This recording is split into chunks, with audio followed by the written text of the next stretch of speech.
Hey everyone, it's Dr. Kristina Bosnar here from Bosnar Health, and I am so excited today to have with me probably one of the most inspiring people I know, Dr. Terry Wahls. I first heard and saw Terry speak when I was doing my functional medicine training at the Institute for Functional Medicine. She was one of the clinicians training us, and she is certified functional medicine practitioner with the IFM. She is a clinical professor of medicine at the University of Iowa, where she conducts clinical trials on multiple sclerosis.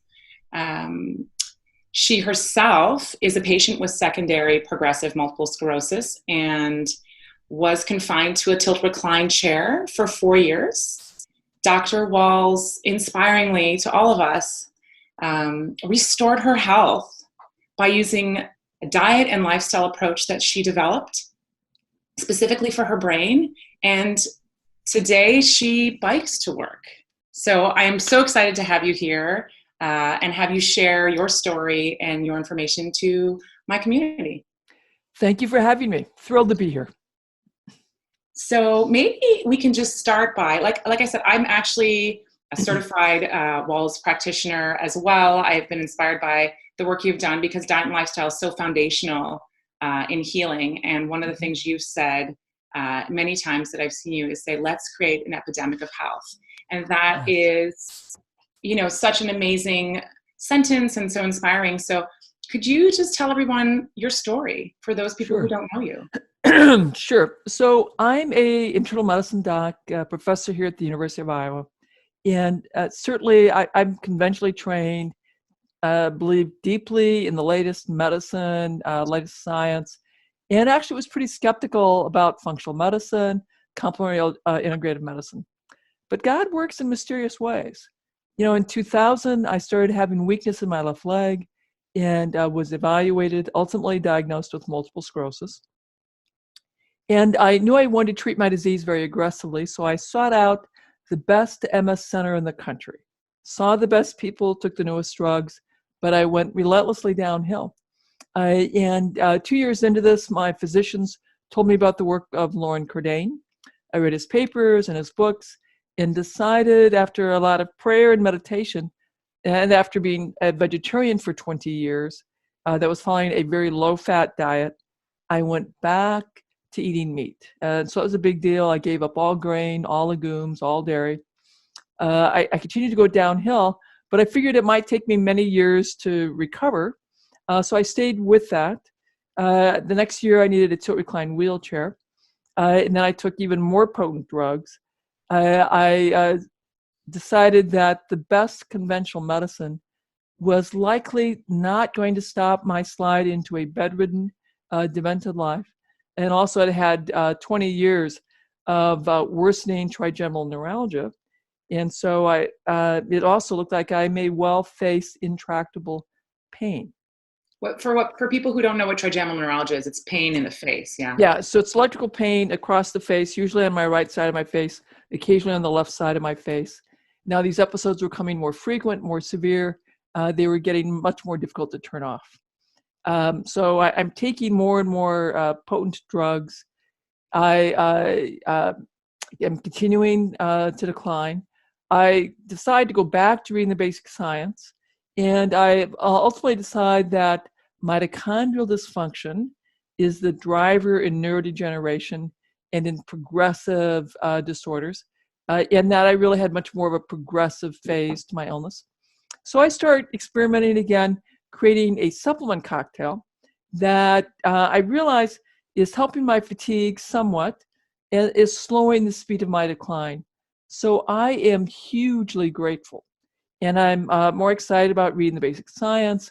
I'm pleased I'm figuring out stuff that my neurologist isn't telling me about, that my primary care doc isn't telling me about.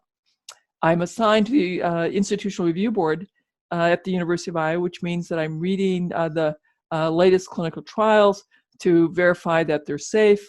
I offer and I ask to read all of the brain-related trials.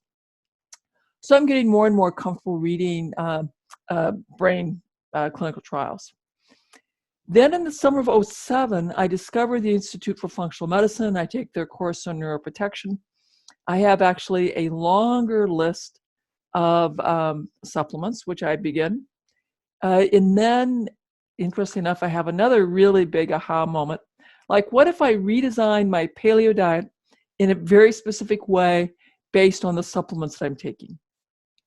So that's a few more months of research. And I start this new way of eating in December 26th, in fact. And to my amazement, within 3 months, my pain is gone, my brain fog is gone, and my fatigue is melting away. And my physical therapist is saying, Terry, you're getting stronger. So he's advancing my exercises. I'm beginning to lift weights. And at 6 months into this, I get on my bike for the first time in 6 years, and I bike around the block. I'm crying. My children are crying. My wife is crying. And then in 6 more months, Jackie sees that there's an 18.5 mile bike ride, the Courage Ride. We sign up. And again, to my amazement, I'm able to complete this entire ride, 18.5 miles. So once again, my kids are crying, Jackie's crying, I'm crying. And this really transforms how I understand disease and health. It will transform the way I practice medicine, and it transforms ultimately the research that I do. And how long had you been in that tilt-recline wheelchair, Dr. Wahls?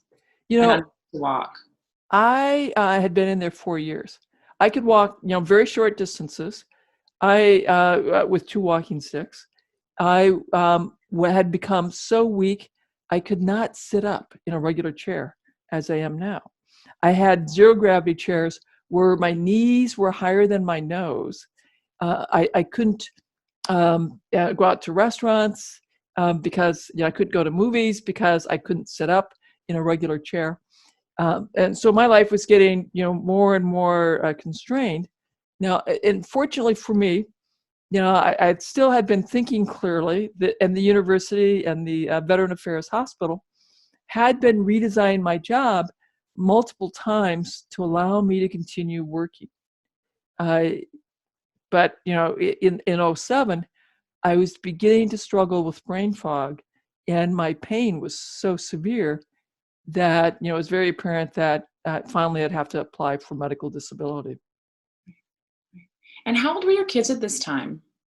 Well, when I was diagnosed, my son was 8, my daughter was 5. At the time that this transformation was occurring, my son is 13, and my daughter is 10. So they had grown up watching me go from being athletic to becoming rapidly, profoundly disabled. And the other thing that they had to deal with was that they had watched, since they were infants, my struggle with trigeminal neuralgia. And when those episodes of pain turned on, light triggered the pain, sound triggered the pain, a breeze on my face triggered the pain. They'd see me suffering. I'd be trying really hard to hold still. I'd get the jolt of the pain, and I'd have this involuntary grimace and grunting.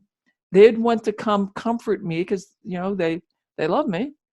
And of course, their touch would trigger the pain. And I'm trying so hard to not grimace, to not recoil, to not pull away, because you can't do that to your kids. Yeah. That was profoundly difficult. And in the summer of 07, the future that I saw for me was becoming bedridden from my illness, because it was very clear I couldn't sit up. So clearly I was on that trajectory. I was having more trouble with brain fog, so cognitive decline and dementia was on that trajectory. And I'd already had 27 years of worsening of my face pain. And so I thought it quite likely that my pain would turn permanently on, that instead of being episodic, it would be continuously on. And when the pain was on, light, sound, touch, a breeze is triggering the pain. Speaking triggers the pain. Yeah. Swallowing triggers the pain.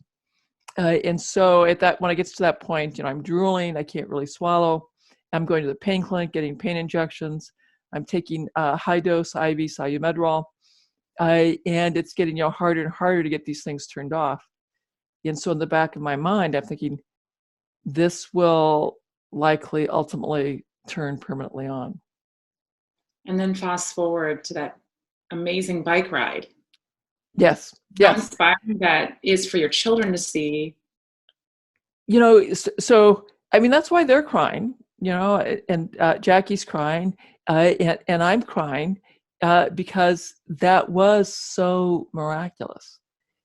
And not quite as visible was the fact that my pain episodes were turned off. Yeah. Now, if and if I get exposed to gluten or dairy, if I go off my protocol, the pain comes back. Yeah. But you have a great reason, not just the pain, but great reason to be on your protocol, to live this way. Biking, walking, hiking, having a rich and full life. So it gives me great joy personally to live this way, and of course it gives me great joy to use these concepts in my clinic to see the kinds of transformations that we see in clinical practice. And I mean, you've inspired so many other MS sufferers and others with autoimmune diseases that we're told it's always going to be this way, it's going to get worse. And I met some of those. Yeah. And they have now, as I do, want to spread, the information and get it to people and, try and get people to understand that this is a full, rich life that you can lead. Oh, absolutely. I think that's the key message that I work to get out to everyone, that, if I can come back from immense suffering with pain and profound disability to a rich, full life where I am pain-free and biking to work, then for a incurable disease, then absolutely there is hope for them too. Even if their physicians tell them that there's nothing more that they can do for them, it's certainly a reason to try embracing the protocol and experiencing what is possible for them. Yeah, yeah. So a lot has changed in the last 5 years. You've been doing more research. Yes, absolutely. And come a long way in the last 5 years, even in the last year. Maybe you can Yes. update us on, some of the new things that we're starting to see. Yeah. So, when I first recovered, I fairly soon started doing my clinical research. That was in 2010. And when we had our results, it was actually very difficult at first to get our papers into publication, into print, because it was such a radical intervention. It's crazy that this should be radical. Teaching people how to eat, teaching them to use meditation and to exercise. But at the time, it was radical. It would take me several years to finally get some journals that would accept our results. So in 2014, 2015, we started getting our first papers out, and then we had more coming out in 2017, 2019.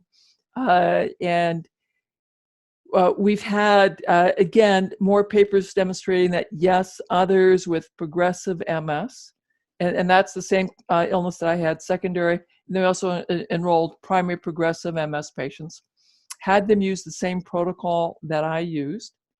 We could show that, yes, people could implement the protocol, that the biggest side effect was if you were overweight or obese, you lost weight without becoming underweight.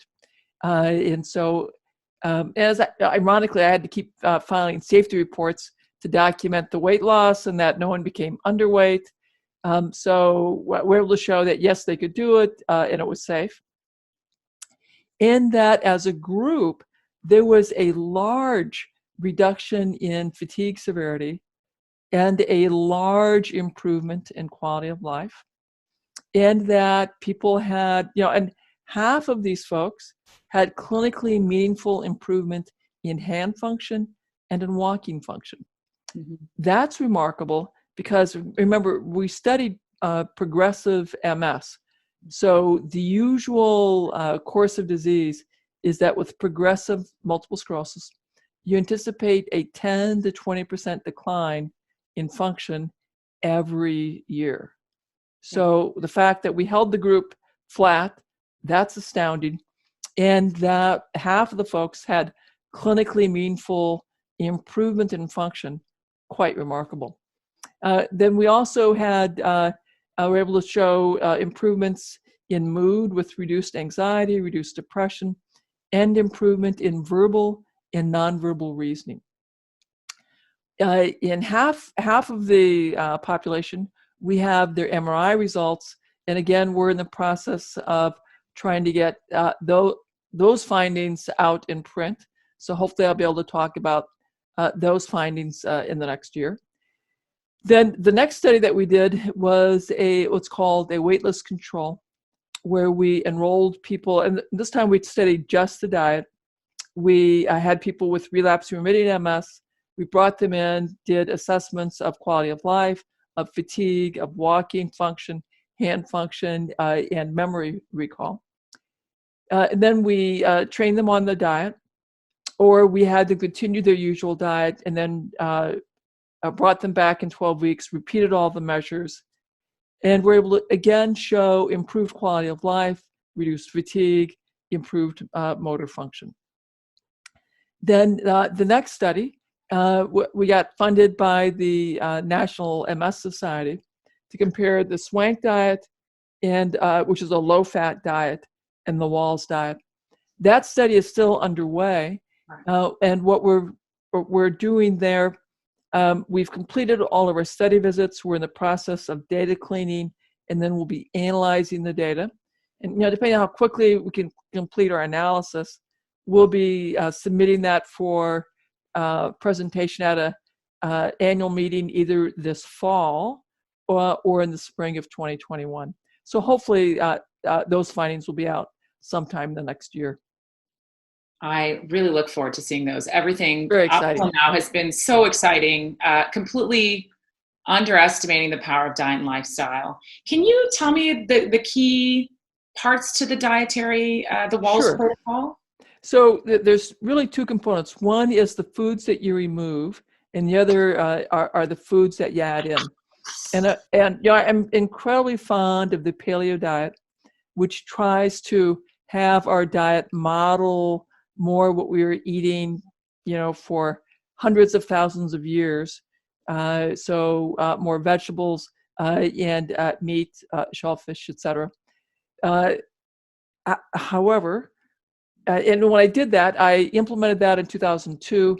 I took out all grain, all legumes, all dairy, but I continued to decline.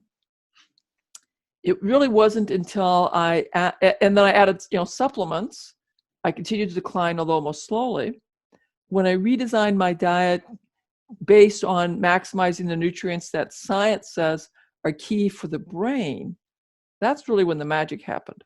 So the things that I'm stressing are more greens, more sulfur-containing vegetables in the onion, cabbage, mushroom family, and more deeply colored vegetables and berries, things like beets, carrots, berries. I also stressed liver once a week, and I was more attention to grass-fed meat, wild fish. I added some fermented food, and if I had nuts and seeds, I saw too that they had been soaked or sprouted. But really, the big thing is lots more non-starchy vegetables, berries. And that's really to feed the microbiome. To feed the microbiome. When I started doing this in 2008, there was not a lot of literature about the microbiome. There was not a lot of literature about epigenetics. But if there was, and part of this, I was, again, basing the changes on what I'd learned with reviewing all those clinical trials and the science that we had on what are those interventions that improve health. And that has to do with stress reduction, exercise, improving diet quality. There weren't very many studies about that in MS, but I had this radical idea like, okay, what if I just focus on creating the most healing environment that I can, creating the most healthful environment. Yeah. And the other thing that I would reflect on Dr. Bosnar is that I'd had all of my physicians tell me that MS is a progressive disease, functions once lost or gone forever, that because I was in the progressive phase of my illness, there was no hope for recovery. I was doing all of this stuff not to recover because I knew recovery was not possible. I'd accepted that. I was doing all of this to maintain the limited function that I had for as long as possible. Yeah, in fact, even though I'd gotten improved enough that my pain was gone, my energy was better, I had more mental clarity, and I'm actually walking around the hospital without canes. First time, in 4 years, walking around the block in the neighborhood, again, first time in 4 years, because I had, as part of my adaptation process, let go of my expectations and just said, like, I'll just take each day, one day at a time as it unfolds. I'm clearly getting better, but I don't know what it means. I'm still taking it one day at a time. It wasn't until I'd gotten on my bike. I get emotional when I talk about this because it felt so miraculous at that time. It wasn't until I got on my bike and I biked again that I understood that the understanding of disease and the understanding of MS was incomplete, that the understanding of progressive MS was not quite correct, that who knew how much recovery might be possible. So when I talk about that day, I cry. Me It too. was, Every it, time. it was miraculous then, and it still feels miraculous now. And I think that's what's the most inspiring, is that we really don't know our body's potential for healing, but watching and listening to your story, for all those people out there who have been told it's not going to get any better, this is what you have, it's just going to get worse. There's so much hope that you're spreading, and there's so much hope that people can have just by trying something different. Going back, for me, it's like going back to the old way of eating and moving and living, grateful for who's around you, eating the foods from the earth, not processed packaged things, and being amongst loved people and having purpose. What I've found now over the years is we have so many people that are contacting us every week, telling us about their healing journey. And the story is quite common. They may be talking about themselves or a family member that they had condition XYZ. The physicians had said, look, there's nothing more that we can do. Someone turned them on to my work, and they picked up my book and began implementing our protocol. And their disease stabilized, and then they began to recover. And so, often I have to look up this condition. I've never heard of it. Sometimes it's an autoimmune problem. Sometimes it's a degenerative problem. Sometimes it's traditionally viewed as a genetic disorder. Yeah. And even if it's a gene, what I've come to realize is the standard American diet, or in your case, the standard Canadian diet, is generally filled with a lot of high glycemic index food, a lot of sugar, a lot of processed foods. It's very inflammatory. It accelerates the damage, whether you have an autoimmune process, a degenerative process, or a genetic process.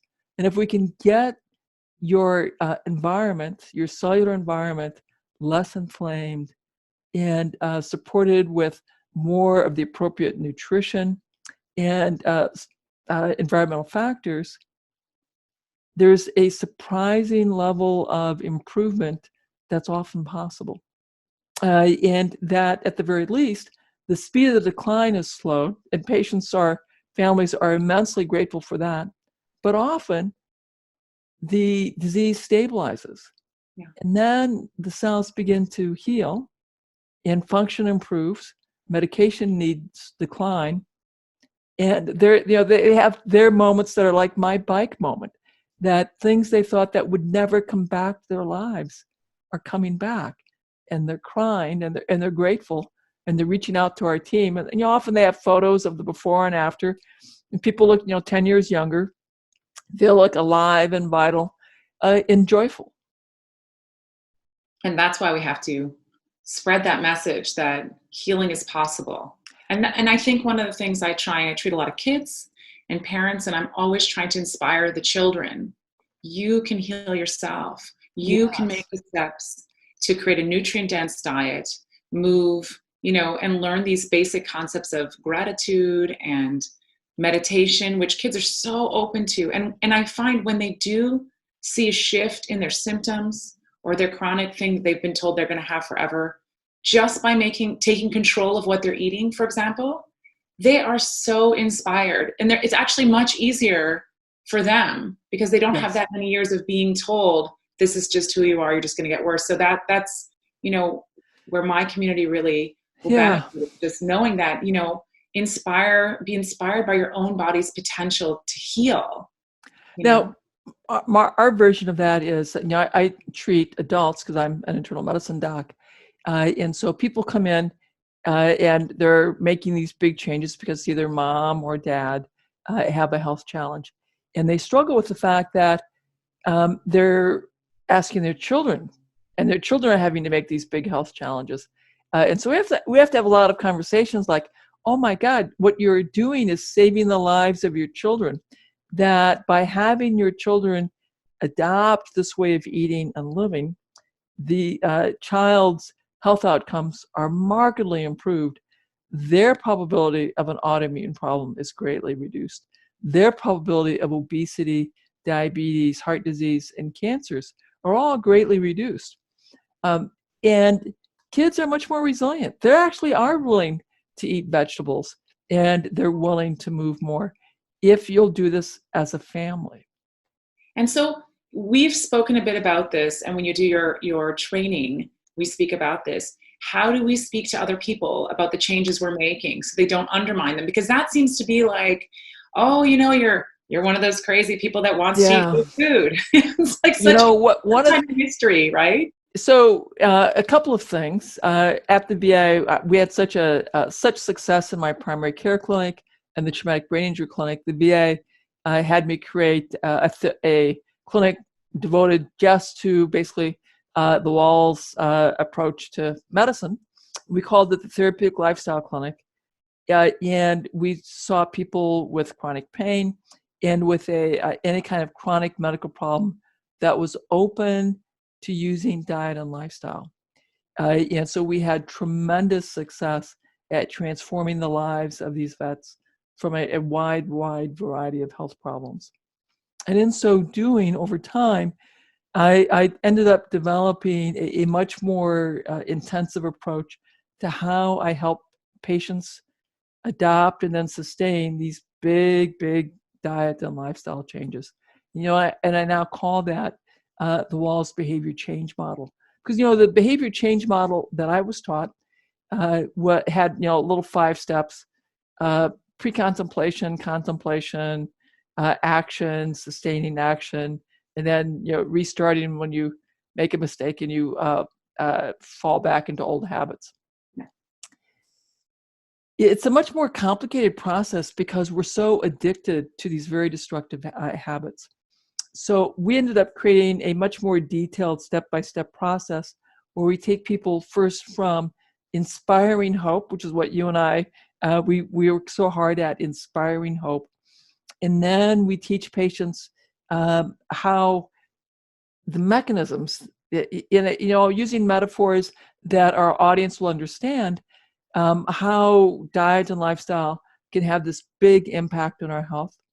And we walk people step by step from their current understanding of life to what's possible, and then guide and support them through the struggles with addiction and all the steps that we can help them with to make dealing with their food addiction and their addiction to a sedentary, comfortable life easier to sustain.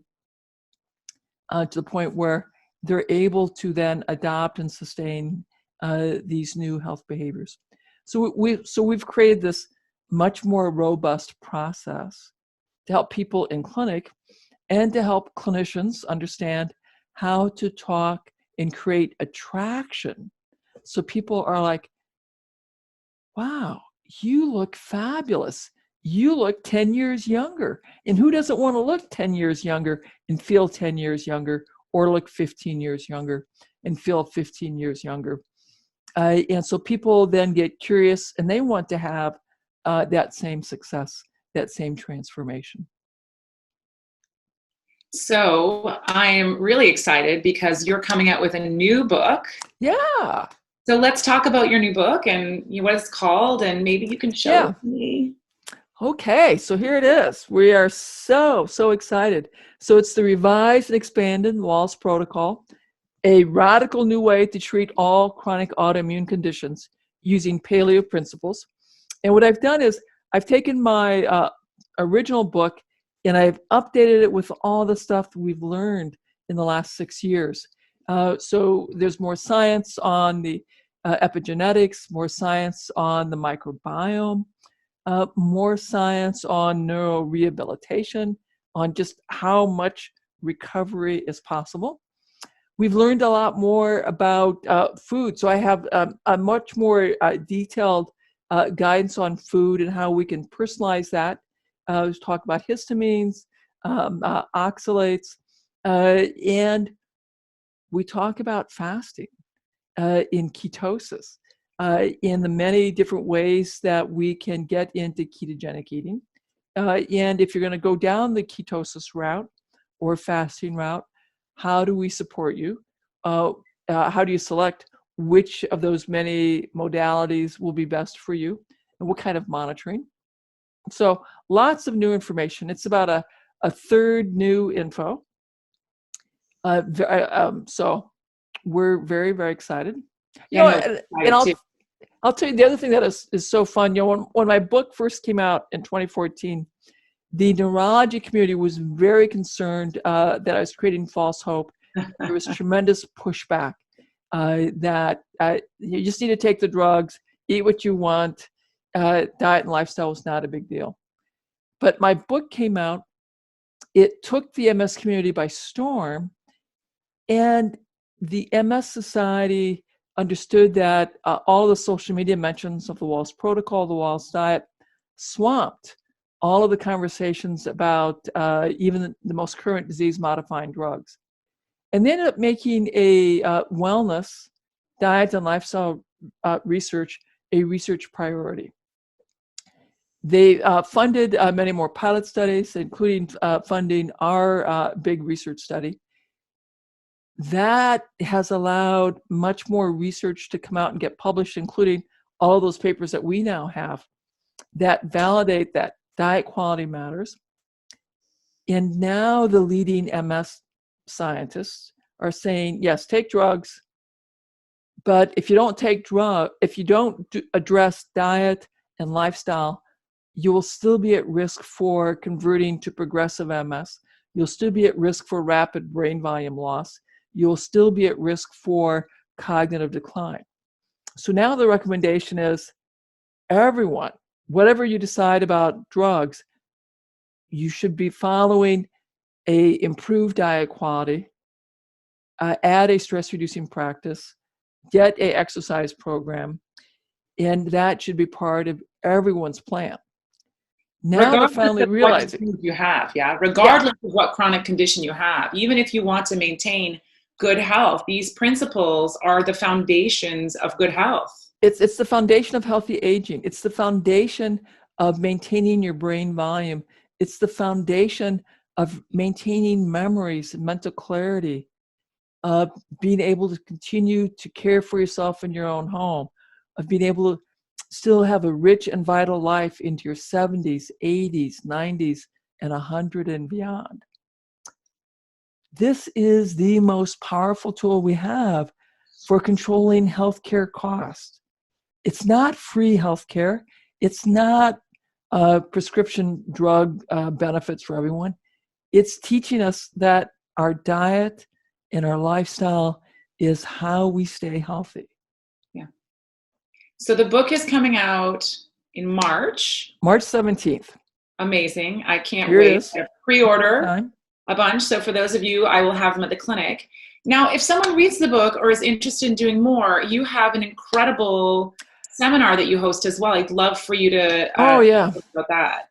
So we've been doing this year after year, and we have a live event where people, patients come and they hear from me the latest science, what we're doing in our research lab, what's the current thinking on dietary interventions, stress-reducing interventions, neurorehabilitation. You'll hear from some other faculties as well. We'll have a beginner's track, an advanced track, and this is really about the experience. So yes, you learn, and then you practice what we teach you. We laugh, we sing, not necessarily in tune. We dance, not necessarily with the beat, but we have immense amount of fun because learning new things requires practice. And we'll give you a chance to practice that. Plus, you have amazing food that is Wahls compliant, so you learn how delicious this food can be. You come back and reconnect with old friends, make new friends, and people celebrate. We watch people coming back and having steadily improving function, which again, when you have a serious systemic autoimmune condition, the conventional wisdom is these are progressive illnesses that just go downhill. Yeah. But we get to celebrate with one another that we see people's lives improving. Yeah, it sounds great. And it's the summer, right? It's in the summer? Yeah, it's this summer. It's the last weekend in July, I believe July 29th through August 2nd. So we have the public portion where we're teaching all of these concepts. Then we have a health practitioner portion where we're teaching the practitioners how to use these concepts and how to use that Wahls behavior change model to transform their patients' lives. And because the reason our patients don't do as well is usually not because we didn't order the right test or the right supplement. It's because our patients struggle with adopting and sustaining the diet recommendations because it is hard. And so we help the patients be more successful. And importantly, we're teaching the practitioners to be much more successful at helping their patients make these big changes. Yeah, so for anyone who wants to learn how to be that kind of practitioner, they can do that training. But also for people who have an autoimmune condition, and I know I have patients who have been, my doctor told me it can't be fixed. My doctor told I can't do anything with diet and lifestyle, eat whatever. Being able to go to and immerse yourself in that lifestyle and see how rich and full and how undeprived you feel and actually how joyful and fulfilled you feel, I think is an incredible opportunity to adopt the change because it feels so good. And it really gets you to, for a lot of my patients who have small children, your why is teaching your kids also that you can be inspiring, they can inspire themselves to heal, and that we really do have a lot more control than we think we do over how we feel and what decisions we make for our future. Absolutely. Absolutely. We talk a lot about creating resilience.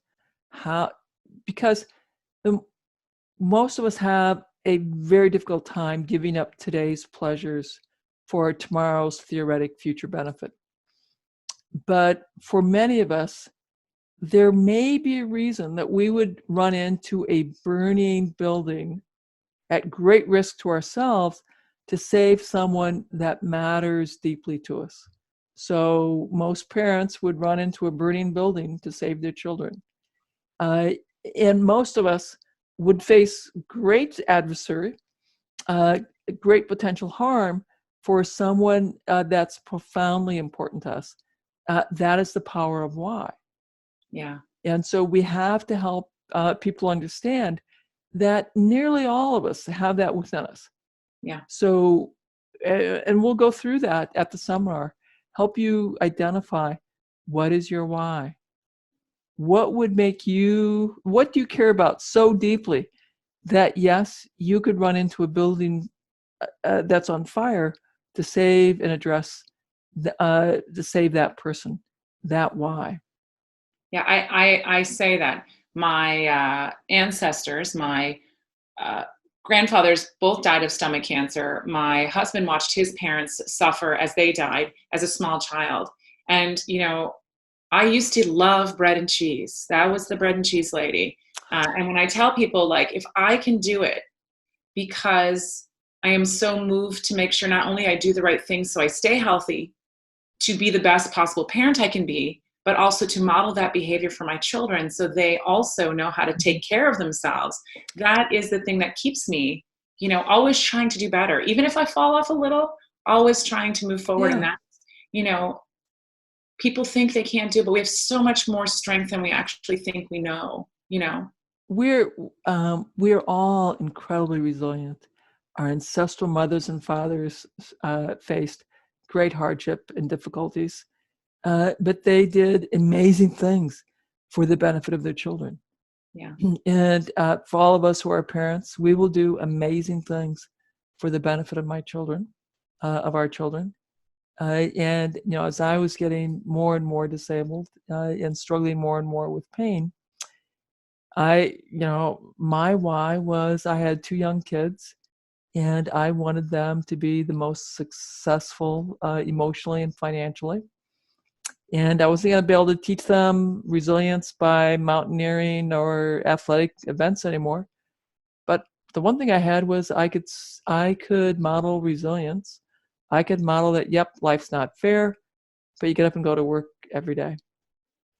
And that was way harder than the athletic events that I wanted to model for them. So helping people, think deeply about what is your why, what is it that you care profoundly about, then gives people much greater motivation to do the work and to be willing to give up that pleasure today for that future benefit that cares and speaks deeply to your heart. And it becomes easy. You don't It even think. becomes very easy.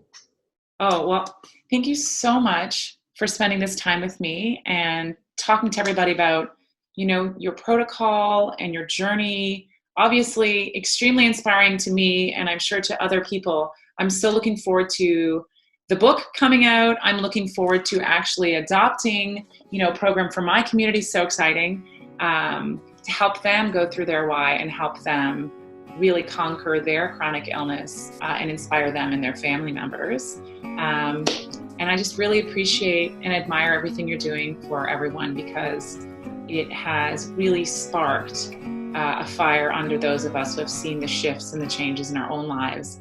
And like you say often, let's create an epidemic of healing, because it is all possible. Absolutely. Thank you so much for taking the time. It's so great to see you again. Thank you. And we will look forward to getting that book.